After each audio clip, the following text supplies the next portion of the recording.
To my fellow graduates, it has been an honor and a privilege to share this journey with you.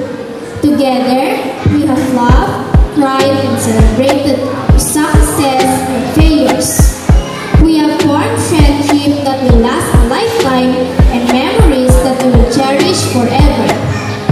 As we part ways and pursue our individual paths, let us never forget the bond that unites us and the shared experiences that have shaped us.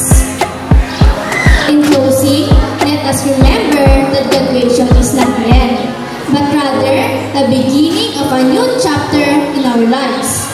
Let us go forth with confidence, knowing that we are equipped with knowledge, skills, and values to make positive difference in the world.